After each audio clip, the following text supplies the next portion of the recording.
Olá, eu sou Rodrigo Fonseca, curador de vinhos do Super Nosso.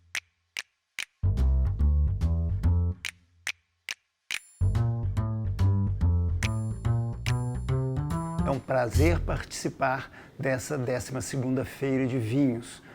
Esse mini curso vai falar um pouco sobre vinhos tintos. A direção do Super Nosso investiu em uma equipe de curadoria de vinhos com muita experiência, com a sólida base técnica, com grande conhecimento do mercado mundial de vinhos e que já visitou inúmeras regiões mundo afora.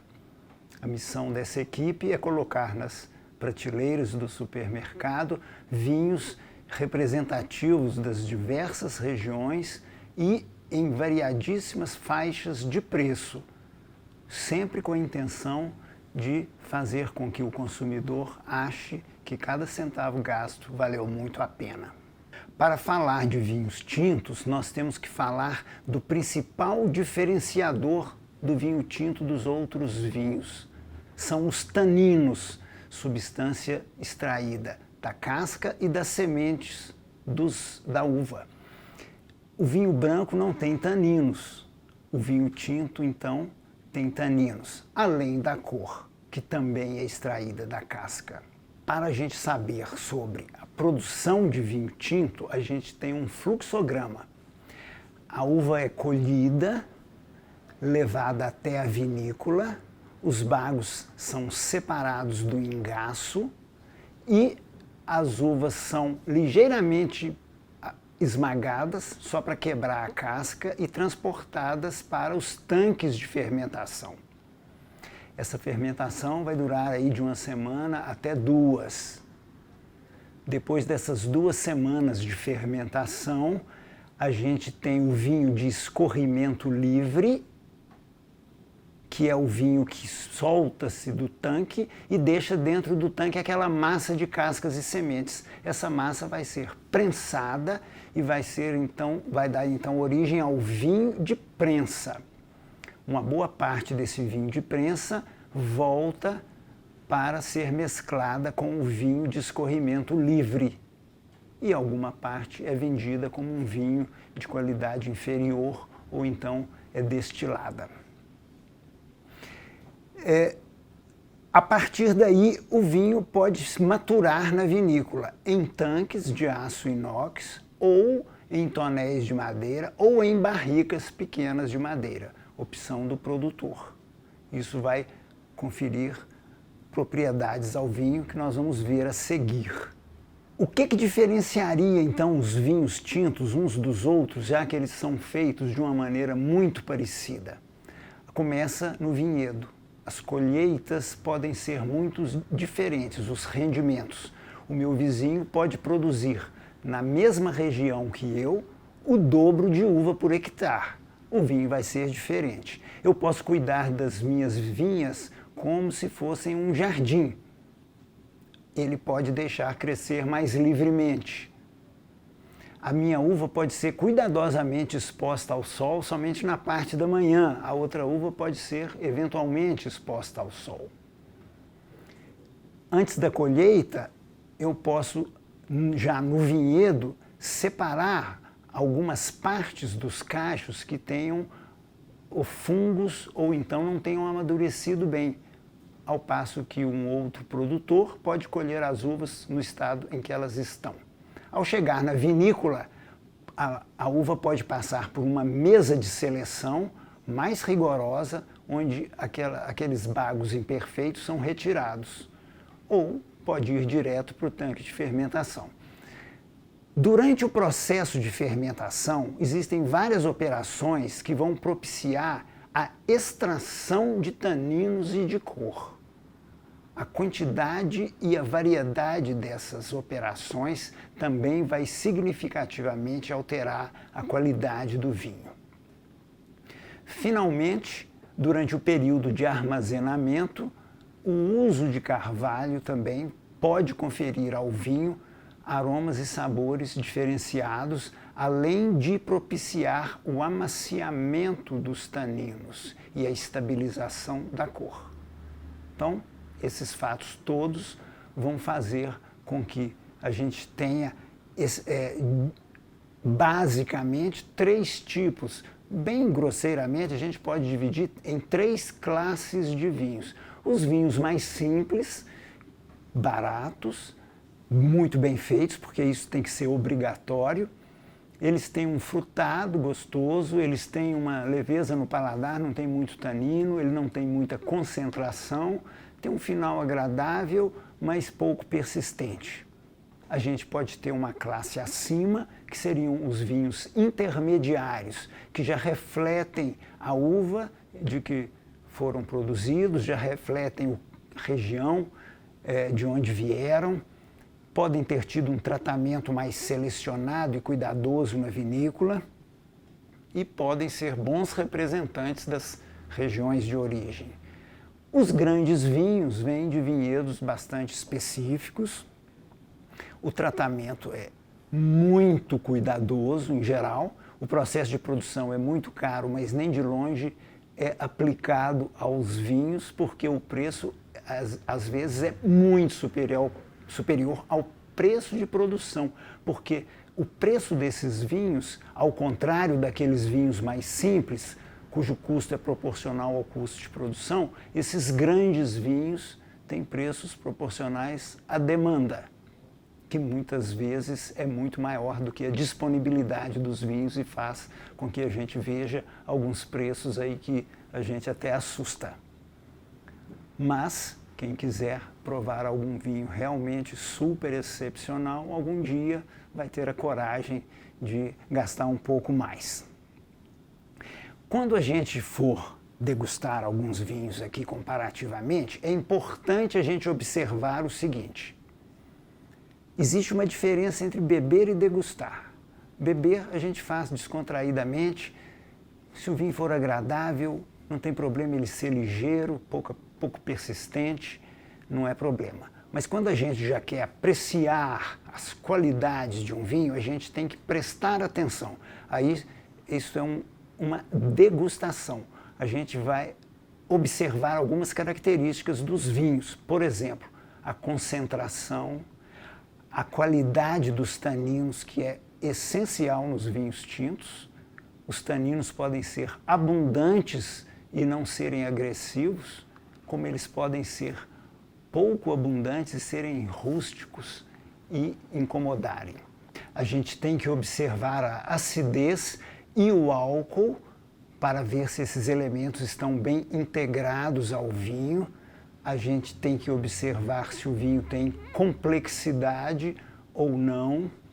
A gente também observa se o final é harmonioso ou se, por acaso, é quente, é desequilibrado, é um pouco áspero.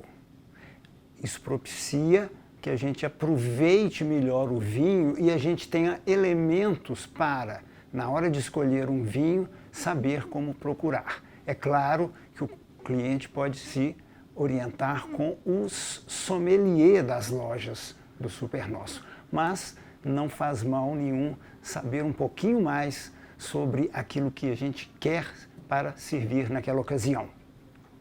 Nós vamos fazer degustações de duplas de vinhos que têm algum tipo de contraste. Isso é facilmente perceptível por um consumidor. Nós vamos começar com 2 vinhos, um argentino e um francês, que são de estilos bastante diferentes. O argentino é um Malbec de Mendoza, tem um frutado muito agradável, abundante. Ele é um típico Malbec, com o perfume intrigante que a uva tem. Ele é de acidez moderada e de baixa tanicidade. Esse frutado mais exuberante com acidez moderada e poucos taninos agrada demais a um grande número de consumidores. Este aqui seria um estilo que confronta o estilo frutado de um vinho do Novo Mundo. É um vinho clássico do Languedoc. Ele tem as uvas típicas da região, Mourvèdre, Carignan, Syrah e Grenache. É um vinho que busca a elegância e a sutileza, em vez do frutado muito opulento. É um vinho em total equilíbrio, fruta elegante, frescor, taninos bem resolvidos, e ele vem de parcelas de vinhas velhas, como aponta aqui o rótulo Vieille Vigne. Em geral, os vinhedos de vinhas velhas dão um pouco mais de persistência aos vinhos. Em seguida, nós vamos confrontar dois vinhos clássicos da Península Ibérica. Um tinto da região do Douro e um tinto da região da Rioja. Um português e um espanhol. O Douro produz cada vez mais vinhos tintos e de qualidade, enquanto a produção de vinho do Porto cai um pouco, a produção de vinhos de mesa aumenta, porque o Douro é capaz de produzir vinhos de grande elegância, como esse aqui. É um vinho de médio corpo, frutado elegante, uvas típicas da região, Touriga Franca, Touriga Nacional e outras.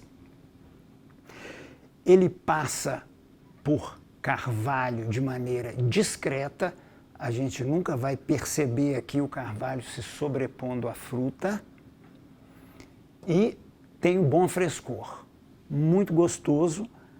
Este aqui também tem o mesmo nível de qualidade, porém ele vem de uma região, a Rioja, famosa pelo uso abundante de barricas de carvalho americano em seus vinhos. Este aqui é um vinho que tem principalmente a uva Tempranillo, a mais plantada na região da Rioja.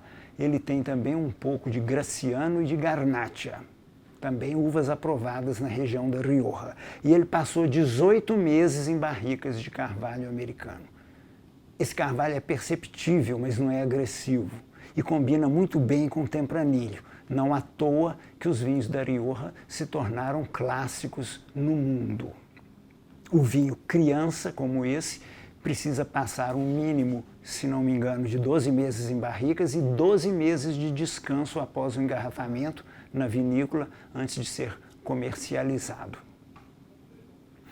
Agora nós vamos fazer um contraste de dois vinhos, um do Novo Mundo, um do Velho Mundo. Nós temos um chileno de uva Carmener e nós temos um Chianti toscano. A Carmener é uma uva que se deu bem no Chile. Ela é conhecida pela acidez moderada, pelos taninos muito suaves e por ser rica em sabores e em frutado. Já o Chianti é elaborado principalmente, esse aqui exclusivamente, com a uva Sangiovese, que é uma uva ácida e tânica. Parte das uvas usadas na produção desse vinho ficou muito mais tempo que o normal amadurecendo no vinhedo. É uma região desértica, então sem a chuva não há risco de fungo, então a uva fica desidratando no vinhedo. Ao passo que ela perde umidade, ela ganha em teor de açúcar, ganha um pouquinho em teor de tanino e um pouquinho em teor de acidez.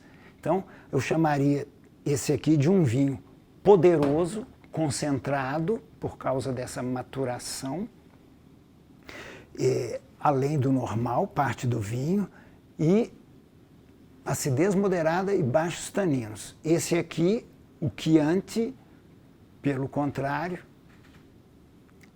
muito ácido e bastante tânico, mas é um vinho reserva. Passou 18 meses em barricas em tonéis de 2.500 litros para suavizar um pouco e para integrar melhor esses taninos ao vinho. O que eles têm em comum? Esse chileno é produzido por um italiano que mora no Chile e este é um vinho italiano. Mas o contraste de gosto é muito fácil de perceber e muito interessante. Aqui, na última dupla de vinhos, nós temos duas uvas típicas do sudoeste da França. Nós temos um Tannat e um Malbec. Então, tanto o primeiro vinho quanto o último são de Malbec. Este Tannat, típico da região de Madiran, sudoeste da França, foi para o Uruguai. hoje produz tanás muito interessantes. O clima mais ameno do que o clima de Madirhan faz com que o vinho tenha um teor maior de frutas e os taninos, que continuam abundantes, sejam suavizados por essa concentração de fruta, o que torna o vinho bastante interessante para um grande público consumidor. Este aqui, eu diria que é um grande vinho da região de Cahors. É um vinho elegante, com grande frescor. A uva Malbec, que na região de Cahors é mais ácida e mais tânica do que na Argentina, nesse vinho aqui mostra isso, mas os taninos nunca incomodam, a acidez nunca incomoda. Elegante, equilibrado, complexo, persistente, um vinho realmente maravilhoso. Vamos fazer um brinde então,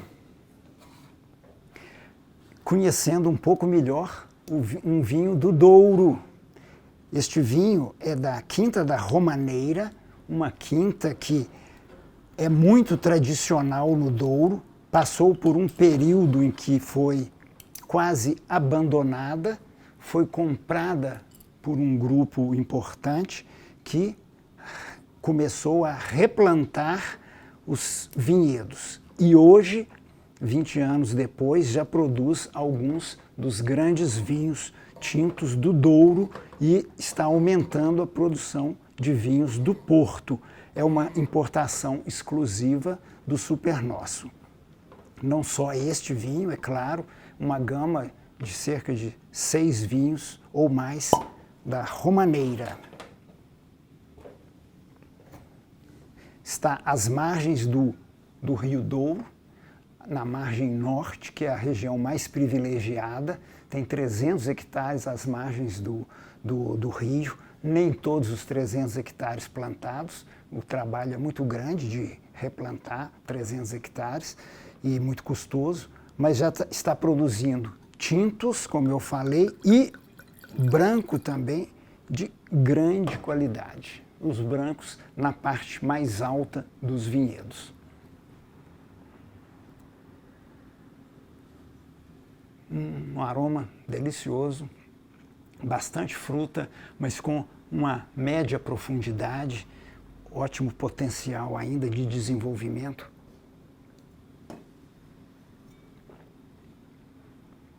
Um prazer. Saúde!